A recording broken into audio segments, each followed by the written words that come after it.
Candace Owens has once again ignited controversy by unveiling what she describes as a highly unusual discovery surrounding Erika Kirk, one that she suggests may not be a coincidence at all. According to Candace, records point to a woman who carried the same name, Erika Kirk, whose background appears to mirror striking aspects of the Erika Kirk known today. The similarities, she claims, extend beyond documentation encompassing comparable facial features, mannerisms, public presence, and even personal associations. That historical figure was reportedly married to an outspoken individual and was known by the nickname Madam X. This is Erika Kirk. Another Erika Kirk. Same exact name, same exact spelling, both political wives, both married to outspoken Republicans. Current Erika is nicknamed Miss Arizona, and the first Erika was nicknamed Madam X. People called the first Erika Kirk Madam X because they say she just kind of showed up out of nowhere. Both have striking blue eyes and blonde hair. They even do their eyeliner the same, and personally, I think they have the same face structure. The first Erika Kirk passed away now, but was from Palm Beach County, Florida, which raises another huge red flag. If you've been following my videos, you know why. I don't want to tell you guys what to think. I'm simply giving you the information. Do you think these are like all coincidences, or is there something else going on here? Candace stops short of presenting this as fact, but she raises provocative questions. Is this merely an eerie overlap, or does it point to something far more calculated? She suggests the pattern is too precise to ignore, and hints at the possibility that Erika may be involved in or connected to something much bigger than previously believed. Whether symbolic, strategic, or coincidental, the parallels have fueled intense speculation online. The intrigue doesn't end there. Candace also directs attention to Erika's family background, alleging that her past is far from straightforward. She claims Erika's mother has a criminal history, further complicating the narrative and adding another layer to the mystery surrounding Erika's identity. As Candace prepares to lay out receipts tied to her mother's alleged charges and identity, the spotlight grows even harsher. Lori Francevy established the Everyday Heroes Foundation, which was supposed to help children in need. That was established in Arizona under Erika's mother's name, Lori Francevy. This is real. Oh God. What do you have to say to the world, Florida? I'm having a great year. Investigators say Erika Kirk's own mother, Lori Francevy, allegedly sits on Superfeet's board. Researchers claim every one of these platforms was developed by Superfeet Technologies, an obscure for-profit company with global ties so murky that even its investors are hard to trace.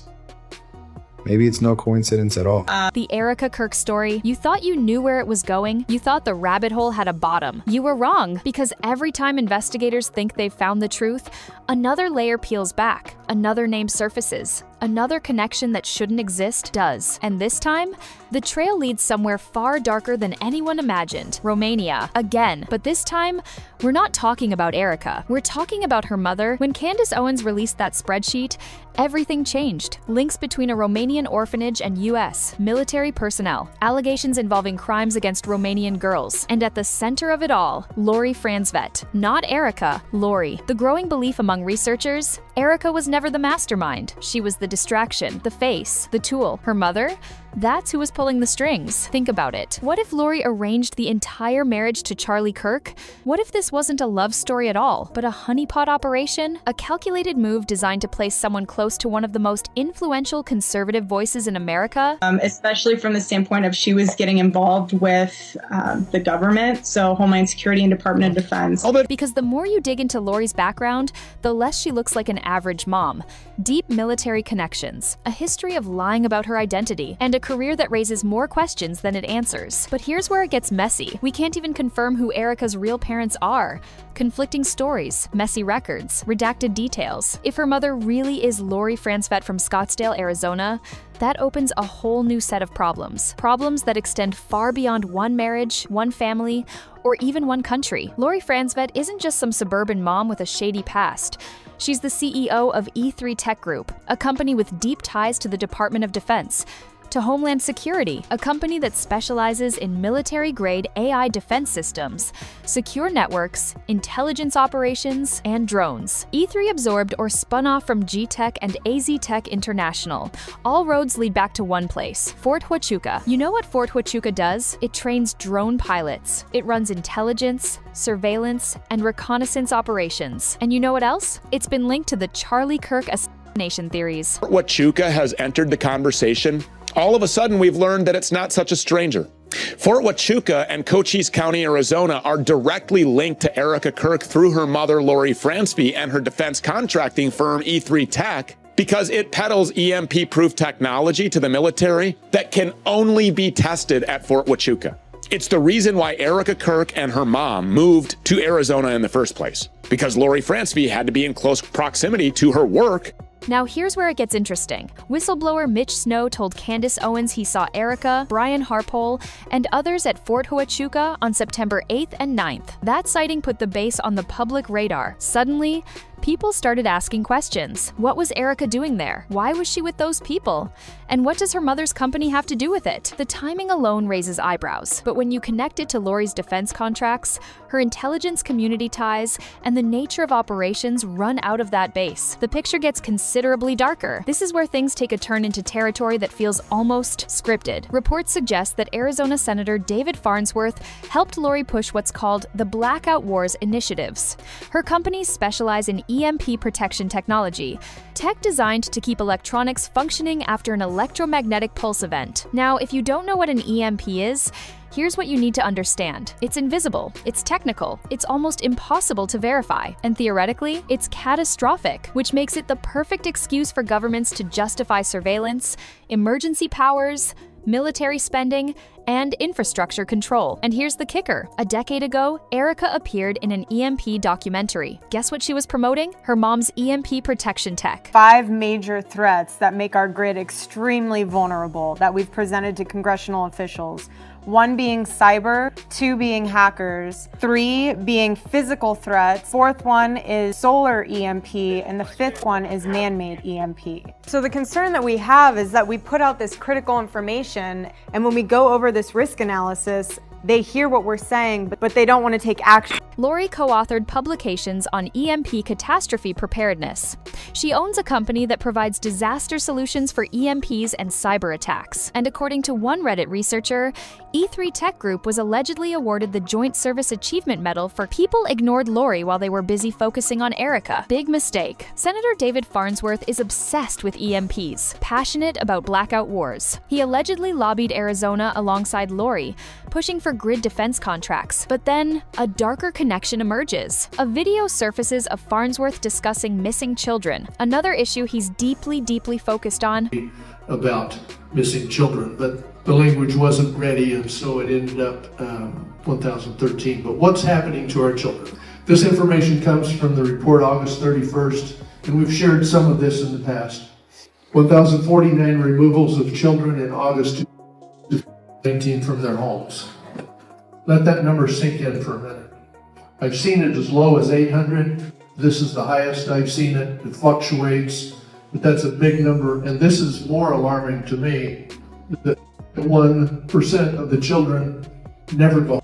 And here's where Romania comes back into play. According to his official Arizona legislature bio, Farnsworth loves reading. He's read the Book of Mormon in 5 languages. And where did he start learning Romanian? Because he wanted to read it in what he calls the oldest spoken language in Europe, Romania. Again, Fransby established the Everyday Heroes Foundation, which was supposed to help children in need. That was established in Arizona under Erika's mother's name, Lori Fransby.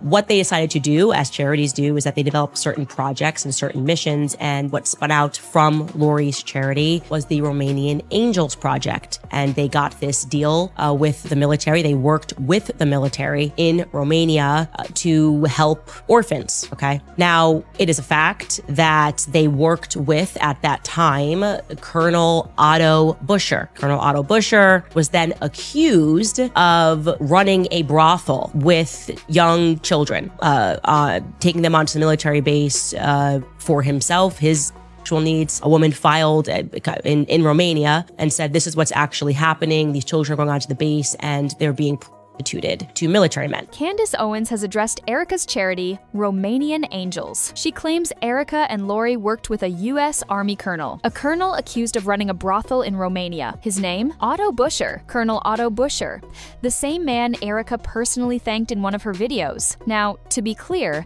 There are no articles directly naming Lori or Erika in connection to the allegations against Busher, but the coincidences? They're stacking up too high to ignore. And it doesn't stop there. Tyler Bowyer, the COO of Turning Point USA, the man who introduced Charlie to Erika, traveled to Romania in 2011. Why? We don't know. No one's saying. In 2011, Tyler Bowyer also went to Romania to work with the Romanian government. I am still trying to determine exactly what he was doing with them. Romania keeps appearing, over and over and over. Jeffrey Epstein allegedly sourced victims from there. Newly unsealed court documents show financial records with a trail leading to Romania.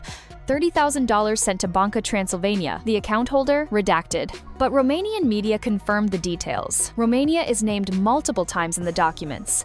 Victims were recruited from Eastern Europe, and Romania is specifically mentioned. So let me ask you this. How many coincidences does it take before it stops being a coincidence? If Erika and Lori were upfront about who they are, people wouldn't be digging this deep. But they keep changing details. They keep covering their tracks. Divorce records list Erika's birthday as November 22nd. Wikipedia says November 20th. Why change your birth date by 2 days? That's not a typo. That's intentional confusion. And Lori? Legal documents list her as Lori Ann Stanley. Erika said her mom's name is Loretta, so who is she? Really? Is this a stolen identity? A fabricated background? These aren't small questions. These are massive red flags. So here's what we're left with. A mother with deep military and intelligence ties. A company built on fear-mongering and classified operations. A senator obsessed with EMPs and missing children who just happens to speak Romanian. A charity tied to allegations of exploitation. An Epstein money trail that leads to the same country, and a pattern of lies, name changes, and redacted records that suggests something far more organized than simple deception. Could this all be part of a larger psyop? Was Charlie Kirk pulled into something he never saw coming? Or was he always meant to be the target, the public figure whose credibility could be weaponized, compromised, or controlled? Because nothing about this story adds up, and the deeper you go, the less sense it makes.